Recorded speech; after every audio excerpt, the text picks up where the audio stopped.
बस वो मुलाकात हमारी आज तक कायम है। और शमीम और मैं अचानक रास्ते में, मैं चप्पलों में घूम रहा था एक जगह ऐसे ही ट्राउज़र में, और घूमते घूमते मैं शमीम के सेंटर को ले गया। मुझे कह रहा गुरुजी चाय पिएंगे। शमीम भाई है, बहुत अच्छी आदत है। अभी मैंने कहा रहने दे, हमें जानते नहीं, जो अनुज जोड़ी जानता नहीं वो रिस्पेक्ट क्यों वो। मैंने कहा पता नहीं जानते हैं, हमें नहीं जानते हैं। कह नहीं चाय पिएंगे। तो शमीम जब मिले हमसे तो हमें पता लगा यार शमीम तो हमें जानते हैं, इनाम सुना होता है। कह रहा हाँ जी मैंने अनुज जोड़ी नाम सुना है। तो और हम मिल गए, और मिलने के बाद आज तक हम साथ हैं। देखिए इतने साल कोई भी इंसान साथ रहते हैं तो ये सबूत है इस बात का कि उनकी केमिस्ट्री अच्छी है। ये साबित हो जाती है कि उनकी केमिस्ट्री अच्छी है और ऊपर वाला चाहता है कि वो साथ है। कुछ चीज़ें होती हैं जीवन में जब कुछ अंडरस्टैंडिंग मिस हो जाती हैं, लेकिन थैंक गॉड कि मैं और शमीम साथ हैं। और ये जो बर्थडे मन रहा है आज, ये 3 बच्चे यहाँ बैठे हैं, ये दोस्तों आपके लिए बहुत बड़ा मोटिवेशन। और मैं हमेशा, मैं जब तक जिंदा हूँ, मैं इस तरह के कार्यक्रम चाहूँगा कि होते रहें, और आप लोग भी ठीक होकर दूसरों की सहायता करें, क्योंकि एडिक्शन बहुत बढ़ गई है, बच्चों में प्रॉब्लम्स बहुत बढ़ गई हैं। तो शमीम आलम का कंधे से कंधा मिलाकर आप साथ दें, क्योंकि इसका इलाज नॉर्मल लोगों के पास नहीं है, शमीम आलम के पास है। तो हम जानना चाहेंगे शमीम आलम से कि आज उनको कैसे लगा है। एक बार जोरदार तालियां शमीम आलम के लिए, जोरदार तालियां लगाइए। 15 साल फाउंडेशन, ये खूबसूरत नाम इनके नाम का है।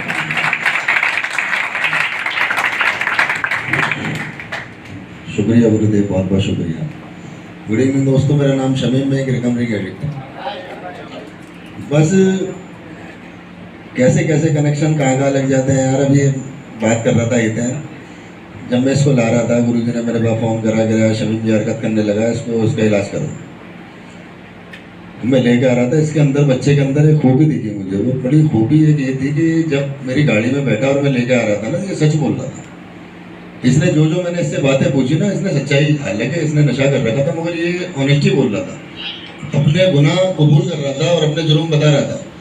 तो मैंने यार हैरत करी, मैंने यार ये नशेबाज तो झूठ बोलते हैं, जितने भी लाए वो ज़्यादातर मेरे सामने झूठी बोलते हैं जी, मैंने नशा नहीं करा, मैंने ऐसा नहीं करा, मैं तो नशा कर ही नहीं रहा।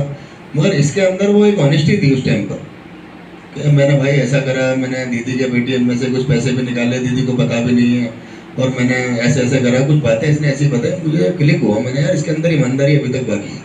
नहीं तो एडिक्शन ऐसी होती है कि ईमानदारी तो पता भी नहीं चल पाता कि ईमानदारी कहाँ गई। आज मतलब साल 2 साल 5 साल इसको हो गए, अपना सेंटर रन कर रहा है, और संगत तो अनुज जी की, गुरु जी की है। तुम्हें बताइए कैसी है। इसके यहाँ से आमिर निकला, आमिर को 1 साल हुआ। अब ऐसे ही कपिल आया हुआ है, कपिल को भी तकरीबन 7 साल के आसपास हो रहे हैं। अब उसके यहाँ से भी बच्चे ठीक हो रहे हैं। ऐसे ही मतलब जो मतलब मैं कर भी नहीं रहा कुछ और मुझे उसका सवाब मिल रहा है। मैंने कुछ नहीं करा, मैंने हितेन पे काम करा, मैंने कपिल पे काम करा, या मेरे 1-2 जो औरतें उन पे काम करा, अब वो औरों पे काम कर रहे हैं। तो ये सुनकर ना बड़ा यार मेरे दिल को मेरा सुकून मिलता है कि मैंने वाकई ज़िंदगी के अंदर कुछ ऐसा काम करा है कि मैंने वो जो पौधे लगाए थे ना, जो वो अब वो फल देने लगे हैं, उनके फल जो निकल रहे हैं, मैं मतलब मेरा अधिकार है उन पर। जैसे सदका जारिया होता है कि आज तुमने किसी को सूरत सिखाई या कोई भी ज्ञान दिया, वो उसने आगे अप्लाई करा और वो बाहर निकल कर आया, तो मतलब उससे जो भी ठीक हुआ उसको सवाब मिलेगा। तो मुझे उस सवाब से ना बड़ी खुशी मिलती है मुझे। तो बड़ा अल्लाह का करम और अल्लाह का एहसान है कि अल्लाह ने ज़िंदगी बचाई और सही रास्ते पे लाने की मुझे तौफीक दी। और मैं ये काम करता हूँ, मैं अपने दोस्तों से भी कहता हूँ, बराबर में बैठे हुए मेरे बड़े भाई हैं इरशाद भाई, मैं इनसे भी कहता हूँ कि मुझे अपने काम पे फ़ख्र है, मुझे अपने काम पे फ़ख्र है, मैं जो काम कर रहा हूँ। और ये बात हमारे उस्ताद भी बोलते हैं कि भाई शमीम काम तो सभी करते हैं, कोई दुकान खोल रहा है, कोई रिक्शा चला रहा है, कोई ऑटो चला रहा है, कोई मिठाई बेच रहा है, कुछ भी कर रहा है, मगर देखो काम 2 पैसे कमाने के लिए सब कर रहे हैं। पैसे तो कमाने ही है, वो तो ज़िंदगी चलाने का जरिया है, मगर हम काम किस लेवल का कर रहे हैं, हम किस तरीके से काम कर रहे हैं, और हम जिंदगियों पे लोगों की काम कर रहे हैं, ये बहुत बड़ा काम है। और जिसने भी, मेरे यार दोस्त भी बड़ी रिस्पेक्ट करते हैं मेरे काम की, कि हम जो काम कर रहे हैं वो बहुत ऊंचा काम कर रहे हैं, खिदमत खल्क है, और किसी इंसान की ज़िंदगी बचाना बहुत बड़ी बात है। तो अभी बेटा तुम्हारी समझ में ये बातें नहीं आ रही होंगी। जब मैं तुम्हारी जगह बैठा हुआ था, मेरी समझ में भी ये बातें नहीं आती थी। मेरे लिए 1 साल करना बहुत बड़ी बात था। 1 साल को पूरा करना मेरे लिए मतलब ऐसा था कि जैसे कि मतलब पता नहीं उल्टा उल्टा तैरना, जैसे पानी का बहाव इधर आ रहा और मुझे इधर तैरना। मुझे लगता नहीं था कि पता नहीं कैसे 1 साल गुजरेगा। बस मैं ऊपर वाले से दुआ करता था, मेरे मालिक 1 साल निकलवा दे किसी तरीके से, और 1 साल जब मेरा निकल जाएगा और उसके बाद मैं गिरूंगा नहीं मैं। क्योंकि बीमारी इतनी ऐसे घेरती है बीमारी कि जाने के बाद में वही माहौल मिलता है, वही दोस्त मिलते हैं, वही हंसते हैं, उस तरीके से कहते हैं। अब जो हमारे अच्छे दोस्त थे पुराने, वो छोड़ चुके हैं। जो पुराने हमारे यूजिंग से पहले वाले दोस्त थे, वो हमसे मिलना पसंद नहीं करते थे। और जब हम यहाँ से रिकवरी लेकर सेंटर से जाते थे, वही नशेबाज हमारे सामने आते थे। हम उनके चक्कर में फिर मोहब्बत के चक्कर में घुल जाते थे और फिर गिर जाते थे। गिरने के बाद में फिर हम बच जाते थे, कहीं ना कहीं किसी न किसी सेंटर में हम दिखाई देते थे। तो ये मैं कश्मकश में चली रहता है। एक मेरा दोस्त मिला, उसने कहा यार सेंटर खोल लेते हैं, चल तेरे पास पेशेंट अच्छे हैं, तू भेजता भी रहता है, फिर सेवा करता है इनकी, तो मेरे साथ ही जुड़ जा। फिर मैंने अजय शर्मा के साथ मैंने सेंटर में काम करना शुरू करा। मैंने मेहनत करी, मगर मैंने सीखा कुछ नहीं था। मैंने सिर्फ ये करा था कि पेशेंटों को उठाना, लाके डालना और सेंटर में रखना। बाकी संभाल जिम्मेदारी वो नहीं कि वो करती थी शर्मा जी। ना डॉक्यूमेंट का पता था, ना कागज का पता था, संस्था के वो उसे पता था कि रजिस्ट्रेशन करा रही और काम चल रहा है। उसको भी इतनी जानकारी नहीं थी, हमारे दोस्त को भी। वो भी इतना मतलब वो भी चले जा रहा था, करे जा रहा था, जितना उसको गाइड कर रखा था कर रहा था। जब इस टाइम पे अनुज जी मेरे पास आए सेंटर में, जब मुलाकात हुई, जब मैंने बातें पता करी, डी एडिक्शन में जब तकरीबन 4 साल के करीब मुझे हो चुके थे और बिना काउंसलर के, बिना स्पॉन्सर के चल रहा था। बिना काउंसलर के और बिना स्पॉन्सर के चल रहा था। क्योंकि जहाँ से मैं ठीक हुआ था ना, वो लोग मुझे पसंद नहीं थे, क्योंकि उनकी बातें पता नहीं किस तरह की थी, अजीब अजीब गरीब। कोई सवाल हमने करा, वो बदतमीजी से बातें करते थे, दूसरे लहजे में जवाब देते थे। मैंने उनसे कनेक्शन काट लिया था और मैंने अपनी एक टाइम की नमाज पकड़ ली थी।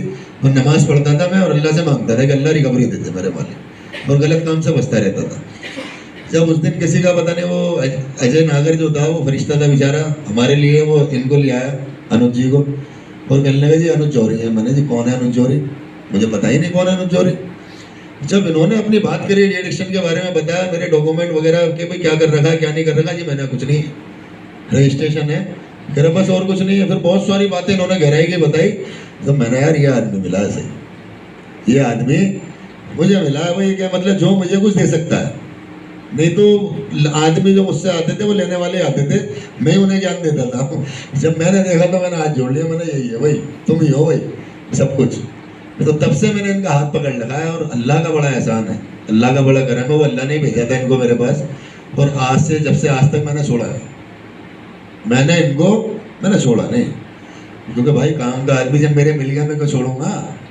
अब मैं इनसे यारी दोस्ती वाली बातें कर लेता हूँ और उस्तादों वाली बातें कर लेता हूँ, मतलब हम सारी बातें कर लेते हैं आपस में। ये मतलब ये वो मल्टी लेवल के आदमी है। मैं मतलब हर तरीके से मतलब हम यार दोस्तों की तरह घूम भी लेते हैं, उस्ताद शागिर्दों की तरह इज्जत भी कर लेते हैं, ये हुक्म भी चला देते हैं, मैं हुक्म मान भी लेता हूँ, मैं रिक्वेस्ट भी कर लेता हूँ, हम आपस में यारी दोस्ती की तरह बातें भी कर लेते हैं। सब इतना बढ़िया चल रहा है, मतलब मुझे मतलब और किसी की ज़रूरत नहीं पड़ी। जब ये आ गए ना, एक जना एक ऐसा आ जाए, एक धुरंधर जिंदगी में, एक बुद्धिमान व्यक्ति ऐसा आ जाए ना, सद्बुद्धि वाला, तो किसी की ज़रूरत नहीं है, किसी को पकड़ने की ज़रूरत नहीं है, किसी को ढूंढने की ज़रूरत नहीं है। बस मेरी ख्वाहिश है वहीं से पूरी हो गई। अब भी कोई परेशानी या कोई ऐसी विचलित होता है मेरा मन, तो मैं इनसे बात करता हूँ, मैंने गुरु जी ऐसे ऐसे बात है, और इस तरीके से ये गाइड करते हैं और मैं आँख बीच के भरोसा करके उस काम को करता हूँ। तो अब मैंने इनका साथ पकड़ा, ऊपर वाले ने, अल्लाह का शुक्र, अल्लाह का एहसान है, 15 साल पूरे कर दिए। नहीं तो 15 साल का सपना होता है कि 15 साल नशे से दूर होना, ये इतनी बड़ी बात थी मेरे लिए तो 1 साल ही होना बहुत बड़ी बात थी। तो बस मेरा तुम्हें मैसेज देने का यह है कि यार देखो, ये जो यहाँ पे दिन है ना, कुछ ये परेशानी के कटने के हैं। जब ये जहाँ से जाओगे ये दिन याद करोगे, और जब ये यहाँ पर वक्त दे रहे हो तो इस वक्त को कीमती बनाओ। इस वक्त के अंदर जितना ज़्यादा सीखा जाए उतना ज़्यादा सीखो। देखो वक्त तो पूरा हो ही जाएगा, वक्त तो पहले भी होता रहा है, वक्त अब भी होगा, वक्त तो पूरा होना ही है, ये तो तय है। मगर इस वक्त के अंदर, इस कम से कम वक्त के अंदर जितना ज़्यादा सीख सकते हो, जितनी ज़्यादा नॉलेज, जानकारी, तजुर्बा ले सकते हो, इसमें तजुर्बा है। और जितने अब आ रहे हैं, अनुज जी आते हैं अपना सेशन लेने के लिए, हफ्ते के हफ्ते तो आते हैं, समझाते हैं, चाहे वो सबसे ज़्यादा टाइम इसी सेंटर में देते हैं। ये कहते हैं कि मेरा लगाव ना इसी सेंटर से सबसे ज़्यादा है, सबसे ज़्यादा टाइम देते हैं और बहुत अच्छी तरीके से तुम्हें समझाते हैं। तो ये इनकी एक एक बात है ना, मेरी तो खैर बहुत कम बातें होती हैं तुमसे, बाकी इनकी एक एक बात ऐसी है कि एक बात भी पकड़ के दिल में और दिमाग में बिठा ली ना तो नशा नहीं आ सकता जिंदगी। ये मेरा चैलेंज है और इतना मुझे भरोसा है, क्योंकि हम भी सारी बातों को पकड़ कर नहीं, कुछ एक दो बातें हैं ऐसी जिन्हें पकड़ के चल रहे हैं और हमारी जिंदगी आज सफल है। तो बस इस वक्त में अपने वक्त को कीमती बनाना, और एक बात मैं बार बार हर जब भी मैं बात करता हूँ ये कहता हूँ, मानना। अगर तुम्हें मानना आ गया, अगर तुम्हें मानना आ गया तो तुम्हारी रिकवरी मिल गई। सबसे पहले मानने पे काम करना पड़ेगा। जिसकी तुम रिस्पेक्ट करते हो, जिसको तुम अच्छा समझते हो, जिसको तुम सम्मान देते हो, जो तुम्हारे दिल में अच्छा है कि ये अच्छा इंसान है, मैं गलत मोटिवेट नहीं करेगा, बस उसकी माननी है। चाहे वो अनुज जी है, मैं हूँ, या सुरेंद्र है, या जो तुम्हारा नईम है जो संभाल रहा है वो है, या तुम्हारे घर वाले हैं, गार्जियन है, किसी एक को चुन लो कि मुझे मान के चलनी है। हमारा जो जिंदगी में सत्यानाश हुआ वो ना मानने के कारण हुआ। मानते हो सभी? जिंदगी में सत्यानाश जो हुआ वो ना मानने के कारण हुआ। अब जो हमारी जिंदगी के अंदर हमारी जिंदगी जो संभरेगी वो सिर्फ मानने से संभरेगी। निगेटिव का पॉजिटिव कर लो, जो नेगेटिव था उसको पॉजिटिव कर लो, बस। ज़्यादा बड़ा खेल नहीं है। और नशे के आगे हम पावरलेस हैं, हम नशा नहीं कर सकते, हमारे बस की नहीं।